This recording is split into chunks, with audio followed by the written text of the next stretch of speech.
नमस्कार, मैं हूं निश्चित दुबे। आप देख रहे हैं कैपिटल टीवी। देश की राजनीति में बयान कभी कभी बारूद बन जाते हैं।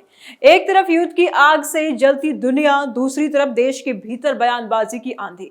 और बयान बवाल तब बन जाता है जब बयान वो व्यक्ति दे जिस पर नाबालिग बटुकों के साथ यौन शोषण का आरोप लगा हो। जी हां, सही समझे आप। इसी बार फिर स्वामी अभिमुक्तेश्वरानंद सुर्खियों में है। ईरान युद्ध पर अमेरिका को घेरने वाले बयान दिए हैं, भारत सरकार की चुप्पी पर सवाल उठाए हैं और यूपी सरकार को सीधे चुनौती दे डाली है। लेकिन सवाल अब बयान से ज्यादा बड़ा है। जो खुद गंभीर आरोपों से घिरे हुए हैं, क्या उन्हें दुनिया को नैतिकता का पाठ पढ़ाने का अधिकार है? यही वजह है कि बीजेपी खेमे से तीखा पलटवार सामने आ रहा है। कहा जा रहा है कि वो व्यक्ति जो खुद आरोपों से घिरा हो, वो वैश्विक राजनीति और कानून व्यवस्था पर ज्ञान दे रहा है। राजनीतिक गलियारों में यह भी चर्चा तेज है कि ये बयान केवल धार्मिक नहीं बल्कि पूरी तरह से राजनीतिक है। कुछ लोग तो इसे सीधे सीधे विपक्ष की स्क्रिप्ट बता रहे हैं। देखिए रिपोर्ट। आरोपों से घिरे संत के तेवर, अमेरिका पर बयान, राजनीति गरम, यूपी सरकार पर खुला हमला, बीजेपी का पलटवार तेज। ईरान युद्ध को लेकर दुनिया की राजनीति पहले से ही तनाव में है। ऐसे समय में स्वामी अभिमुक्तेश्वरानंद का बयान सीधे अमेरिका और भारत सरकार पर सवाल खड़ा करता है। उन्होंने कहा कि अमेरिका ताकत के बल पर छोटे देशों को निगल रहा है और ईरान में नागरिक और बच्चे मारे जा रहे हैं। साथ ही भारत की चुप्पी पर भी उन्होंने सवाल उठाया, लेकिन बीजेपी खेमे से इसका जवाब भी उतना ही तीखा आया। पार्टी नेताओं का कहना है कि जिस व्यक्ति पर खुद गंभीर आरोप लगे हैं, वह दुनिया को नैतिकता का पाठ पढ़ा रहा है। राजनीतिक हलकों में ये सवाल भी उठ रहा है कि क्या ये बयान वास्तव में धार्मिक चिंता है या फिर राजनीतिक एजेंडा। बीजेपी नेताओं का आरोप है कि बयान विपक्ष के द्वारा लिखी गई गैर जिम्मेदाराना स्क्रिप्ट है। कुछ नेताओं ने सीधे कहा कि ये बयान समाजवादी पार्टी और गांधी परिवार की लाइन जैसे लगता है। याद होगा आपको, कुछ दिन पहले सोनिया गांधी ने ऐसे ही बयान दिए थे, जिसमें उन्होंने पीएम मोदी पर इस हमले पर चुप्पी पर सवाल की थी। बीजेपी का तर्क है कि जब देश की विदेश नीति और राष्ट्रीय सुरक्षा की बात आती है, तो विपक्ष और सो कॉल्ड धार्मिक गुरु कम नेता ज्यादा जैसे तत्वों के ऐसे बयान देश की स्थिति को कमजोर करते हैं। साथ ही ये भी कहा जा रहा है कि भारत की विदेश नीति संतुलन और कूटनीति पर आधारित है। हर मुद्दे पर सार्वजनिक बयान देना ही ताकत नहीं होता, लेकिन राजनीति लड़ाई अब केवल विदेश नीति तक सीमित नहीं रही। यह विवाद अब पूरे यूपी की राजनीति और धार्मिक संस्थाओं तक फैल चुका है। मामला यही खत्म नहीं होता। स्वामी अभिमुक्तेश्वरानंद ने यूपी सरकार और मुख्यमंत्री योगी आदित्यनाथ पर भी तीखा हमला बोला है। उन्होंने कहा कि यूपी में गौ और ब्राह्मण पर प्रहार हो रहा है और सरकार को अपनी नीतियों पर जवाब देनी चाहिए। लेकिन बीजेपी नेताओं का कहना है कि ये आरोप पूरी तरह राजनीतिक है। उनका दावा है कि योगी सरकार ने ही गौ संरक्षण के लिए सबसे ज्यादा योजनाएं लागू की है, गौशालाओं की संख्या बढ़ाई गई है, अवैध बूचड़खानों पर कार्रवाई हुई है और गौ तस्करी पर कड़ी सजा का कानून लागू हुआ है। ऐसे में सवाल उठता है कि जो व्यक्ति खुद वर्तकों के साथ अन्याय करने के मामले में विवादों में है, वह गौ सेवा पर सरकार पर हमलावर है। रिपोर्ट देखिए।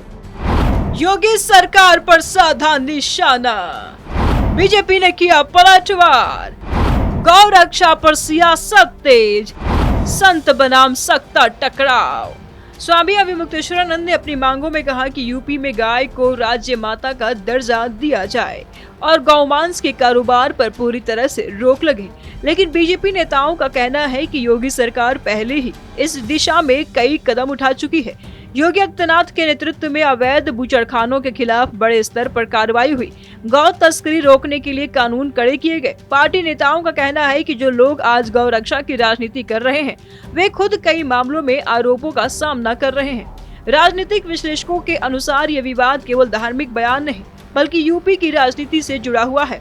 गौ रक्षा का मुद्दा लंबे समय से राजनीतिक बहस का केंद्र रहा है और ऐसे में जब कोई धार्मिक नेता इस मुद्दे को उठाता है तो उसका असर सीधे राजनीति पर पड़ता है। बीजेपी का दावा है कि विपक्ष इस विवाद का इस्तेमाल सरकार पर हमला करने के लिए कर रहा है। इस विवाद का तीसरा पहलू और भी गंभीर है। स्वामी अभिमुक्तेश्वरानंद पहले से ही यौन शोषण के आरोपों को लेकर विवादों में है।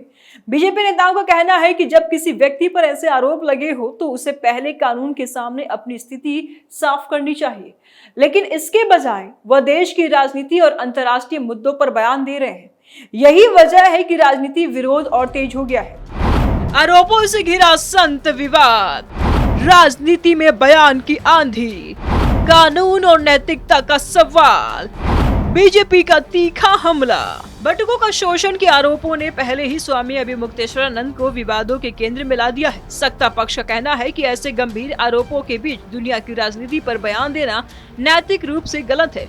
उनका कहना है कि कानून की प्रक्रिया पूरी होने तक संयम जरूरी होता है, लेकिन दूसरी तरफ शंकराचार्य लगातार राजनीतिक बयान दे रहे हैं, राजनीति सुलगा रहे हैं और इससे राजनीतिक टकराव और तेज हो गया है। कुछ बीजेपी नेताओं ने तो यहाँ तक कहा कि यह बयान विपक्षी राजनीति से प्रेरित लगता है। विवाद का चौथा मोर्चा सीधे कानून और व्यवस्था से जुड़ता दिखाई दे रहा है।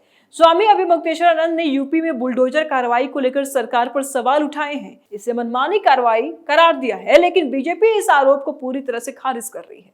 पार्टी का कहना है कि बुलडोजर कोई बदले की राजनीति नहीं है, बल्कि अपराधियों के खिलाफ सख्त प्रशासनिक कार्रवाई का प्रतीक बन चुका है। सरकार के मुताबिक माफिया, भूमाफिया और संगठित अपराध के नेटवर्क पर जब कार्रवाई हुई तो पहली बार यूपी में कानून का डर दिखाई दिया। बीजेपी नेताओं का दावा है कि जिन लोगों पर गंभीर आरोप है वही अब कानून के खिलाफ माहौल बनाने की कोशिश कर रहे हैं। ऐसे में सवाल ये उठ जाता है कि क्या बुलडोजर पर उठ रही आवाजें वास्तव में कानून व्यवस्था के खिलाफ खड़े लोगों की बेचैनी को छिपाने की कोशिश तो नहीं है? देख रिपोर्ट। बुलडोजर नीति पर घमासान, अपराध बनाम कार्रवाई बहस, संत का आरोप सत्ता का जवाब, कानून की लड़ाई हुई तेज। यूपी की राजनीति में बुलडोजर अब सिर्फ एक मशीन नहीं बल्कि कानून के सख्त संदेश का प्रतीक बन चुका है। जिस कार्रवाई पर स्वामी अभिमुक्तेश्वरानंद सवाल उठा रहे हैं, उस कार्रवाई को बीजेपी सरकार कानून व्यवस्था की सबसे बड़ी उपलब्धि बता रही है। सरकार का दावा है कि जिन माफियाओं और अपराधियों ने सालों तक प्रदेश को डर और अराजकता के साए में रखा, उनके खिलाफ पहली बार निर्णायक कार्रवाई हुई। अवैध कब्जे, माफिया के साम्राज्य और अपराध के अड्डों पर जब बुलडोजर चला तो बदमाशों की कमर टूटी। ये बताया गया कि कानून से ऊपर कोई नहीं है। प्रशासन के मुताबिक ये कार्रवाई अदालतों और कानूनी प्रक्रिया के तहत की गई। सरकार का तर्क है कि अगर अपराधी कानून तोड़कर संपत्ति खड़ी करेंगे तो उस पर कार्रवाई भी कानून के तहत ही होगी। कई बार सीएम योगी आदित्यनाथ कह चुके हैं कि पहले के दौर में अपराधी सत्ता के संरक्षण में फलते फूलते थे, लेकिन अब वही नेटवर्क टूट रहा है। यही वजह है कि जब माफिया पर सख्ती होती है तो कुछ आवाजें इसे गलत बताने लगती है। पार्टी का आरोप है कि ऐसे बयान सीधे सीधे उस सख्त नीति को कमजोर करने की कोशिश है जिसने यूपी में अपराध के ग्राफ को नीचे लाने में बड़ी भूमिका निभाई है। सरकारी आंकड़ों का हवाला देते हुए बीजेपी ने कहा कि पिछले कुछ सालों में कई बड़े अपराधियों की अवैध संपत्तियों पर कार्रवाई हुई है। गैंगस्टर एक्ट और अन्य कानूनी प्रावधानों के तहत सख्त कदम उठाए गए हैं। इसके बाद कई अपराधी या तो जेल पहुंचे या प्रदेश छोड़ने को मजबूर हुए। यही कारण है कि सरकार इसे कानून का राज स्थापित करने की प्रक्रिया बता रही है। ऐसे में बीजेपी का पलटवार साफ है। अगर बुलडोजर अपराधियों के खिलाफ चल रहा है तो उसका विरोध आखिर किसके पक्ष में खड़ा दिखाई देता है? यही सवाल अब राजनीतिक बहस के केंद्र में आ गया है। एक तरफ युद्ध की राजनीति, दूसरी तरफ देश के भीतर बयानबाजी का तूफान। स्वामी अभिमुक्तेश्वरानंद के बयान ने कई सवाल खड़े कर दिए हैं। बीजेपी इसे विपक्ष से प्रेरित राजनीति बता रही है, जबकि अभिमुक्तेश्वरानंद खुद को धर्म और न्याय की आवाज बता रहे हैं। लेकिन सच्चाई यही है कि अब यह विवाद अब केवल बयान का नहीं रहा, ये टकराव है धर्म, राजनीति, कानून और नैतिकता के बीच का। और इसी टकराव के बीच देश की राजनीति का नया अध्याय लिखा जा रहा है। स्पेशल स्टोरी में फिलहाल इतना ही। लाइक करें, ज्यादा से ज्यादा शेयर करें, चैनल को सब्सक्राइब करें। जल्द मिलते हैं नए अपडेट के साथ। दीजिए इजाजत, नमस्कार।